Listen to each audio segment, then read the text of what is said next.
Hello and welcome back to the Doctor's Weight Loss Solution online training. My name is Dr. Brian Berkey and I'm with Advanced Physical Medicine of Yorkville. This week we're going to be studying Lesson 7, which is Behavioral Chains.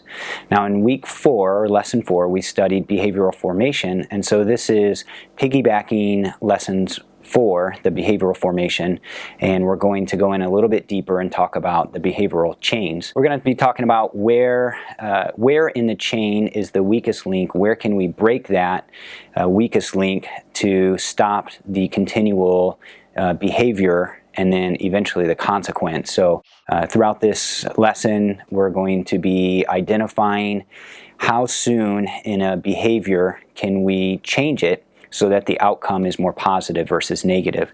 And so back in Lesson 4, we talked about the ABCs of behavioral formation. And that referred to A as the antecedent, which was the stimulus, such as the sight or smell of food. And then we talked about B, which is behavioral, and that was our response to the stimulus.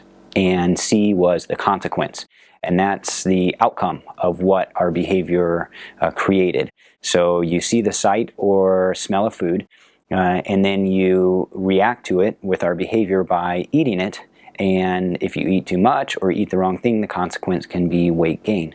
So where do we stop? Where do we interact in that ABC model or that chain so that we can do our best to get the best positive consequence? So to give you an example, it may go like this. First you have a thought. Thought may be, this has been a rough day. And then you get a feeling, geez, I'm exhausted. And then you get another thought. The sight of a quick food choice, man, that sounds good. And then you have a behavior. What the heck? I deserve it. And then you get the consequence. Eat the food. And then you have the behavior. This is great, never tasted better. And then you get the consequence. You eat more. So what I just went through was a behavioral chain. And in order for you to make lifestyle changes, in order for you to get a better positive consequence, what you need to do is identify that chain and that thought process, that behavior, and the consequence of that behavior in order to identify where your best chance to stop the chain, to break the chain, and then get the best consequence. Yeah, every person is different. Some people it may be the sight of food, some people it may be the smell of food, some people it may be initially buying the food that you shouldn't be buying at the grocery store. And so if we cannot bring it into the house, maybe that's your best avenue to not eat the wrong food, just don't get it. For other people it may be when they go over to certain people's houses. So it's finding the area in the chain that you can break. Once you find that area and you can break it, the outcome is going to be more in line with what your goals are, which is a healthier you and weight loss. So when you go to eat that cookie or the donut or whatever it may be that you're eating, there's an entire chain of about 12 different processes that happen before you eat that donut or the cookie or you overindulge yourself. Ultimately, I would like for you to think about that chain, understand the chain, and then you can make the best choice to have better behavior. First, I want to talk about emotion. Emotion goes a little bit with self-worth, which we talked about in a previous lesson. And your emotion, you can control. It's not up to anyone else. No one makes you feel a certain way, happy, sad, joyful, angry, frustrated. You control your own emotions. Now, other people can influence how you feel or how you think, but ultimately it's up to you to make that choice. And so when you're in a situation or when you wake up in the morning, you can either be pissed off or you can be happy. You can be joyful or you can be sad. You can be angry or you can let it go. You can forgive. And it's important for you to understand you have that control. If Johnny says a bad thing to Mary and Mary said, Johnny hurt my feelings, I'm mad because of Johnny, you could decide to just let whatever Johnny said go in one ear and out the other and reaffirm with a positive affirmation to yourself that maybe Johnny's just had a bad day and that's why he said the things that he said.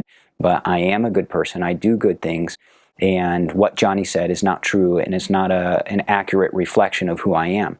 So once you get a better ability to be able to control your emotions, you're going to be doing better throughout the day. This isn't something that's easy. It's something that takes time and practice. And you need to create the habit of controlling your emotions. I remember in the past, people used to say things to me or do things to me, and I would get angry. And sometimes it would fester in me for days. And I then would get mad that I let somebody get inside my head and take up so much of my time and energy for those 3, 4, 5 days, whatever it was. And I'm mad at myself that I let it take up headspace when I should have been thinking about more positive things. So I encourage you, when you have feelings that you don't want, such as anger, frustration, guilt, to really look into why you're feeling that way and see what you can do to change that. And a lot of it is just a conscious effort to let it go, to be more positive, to focus more on positive thoughts. Let me ask you this. When you dwell on negative thoughts, has anything positive ever come out of that? And the answer is no or no. No, it hasn't. But when you dwell on positive thoughts, have anything ever come out of that that's good? And the answer to that is going to be yes and yes. Now, I agree, sometimes you may be having positive thoughts, but the end result isn't exactly what you wanted. But having positive thoughts will give you the best opportunity to have a positive outcome. And you just need to make that choice to think positively and focus on the positive things in your life. So let's talk about those cookies that you ate the other night and now you're feeling guilty about it. And if you remember, I told you it's not just you wanted to eat the cookies so you eat them, but there's a long behavioral chain that has to happen. And then we're going to talk about some ideas on where we can break that chain so that the end result is a positive outcome for you. So we're going to talk about a chain that includes everything from buying cookies to eating too many cookies. And it goes like this. The first thing that has to happen is you need to buy the cookies. And then the second thing is the cookies go on the counter. The third thing is you're home during a high-risk time of the day. The next thing is you're tired and bored. Then you get an urge to eat.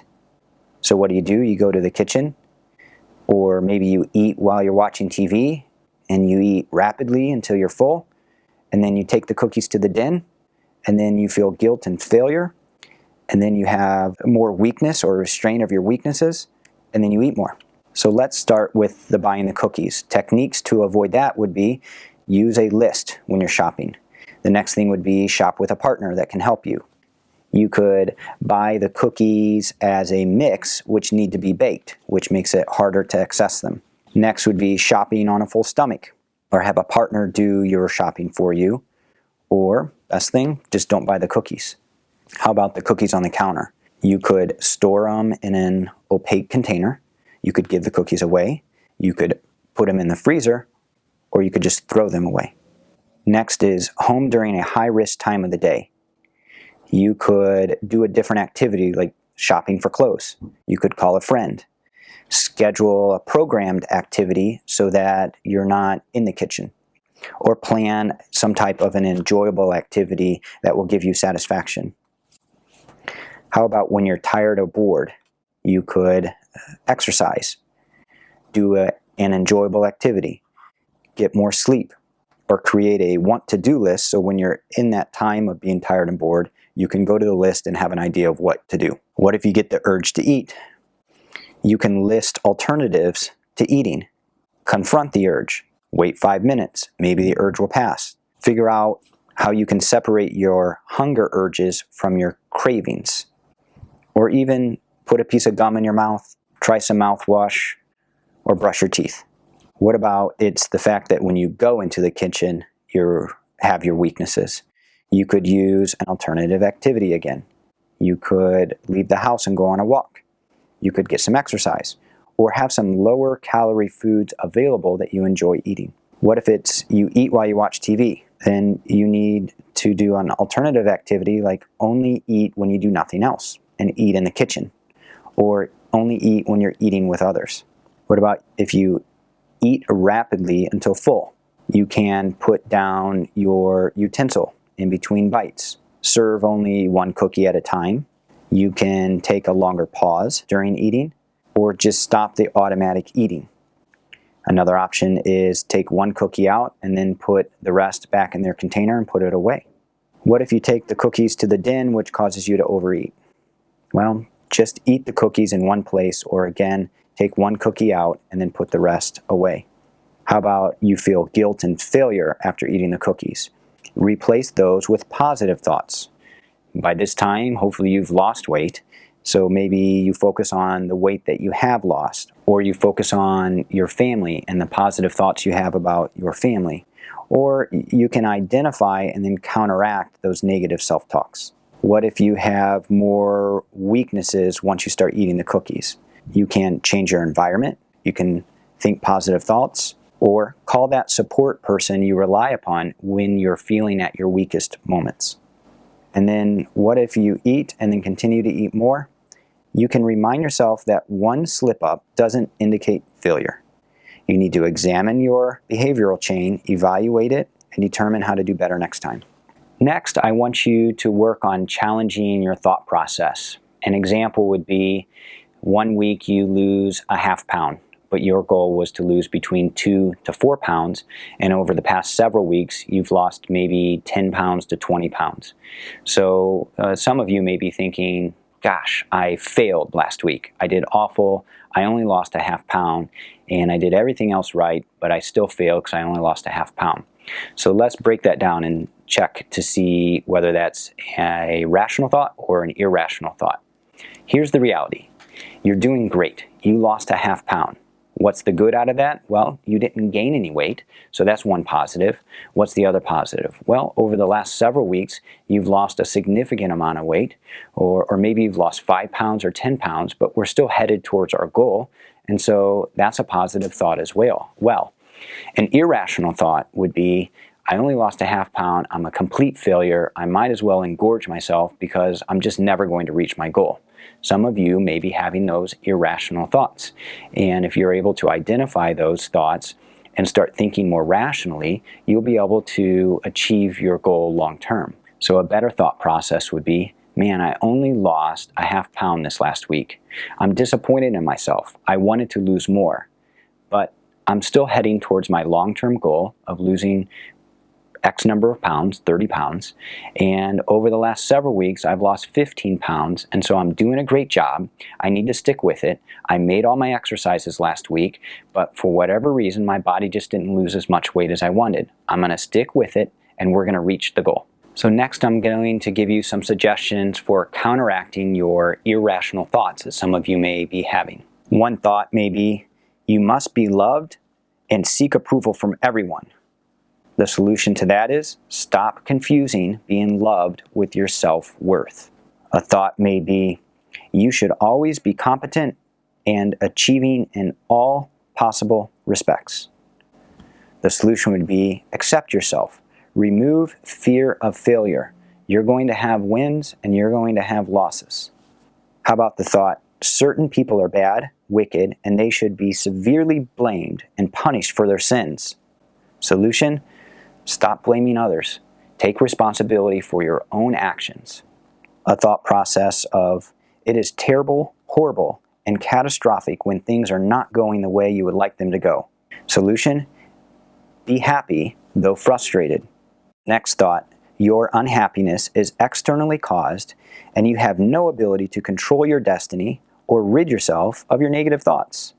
Solution, buck up. Control your own life and your own destiny, because only you can do that. Next, your past is all important, and because something once strongly affected your life, it should always do so. The solution, rewrite your own personal history. Focusing on your past or being anxious or worried about your future will not help you today. Have present time consciousness. Control your emotions and your decisions on a daily basis, and you will, in the end, reach your goal.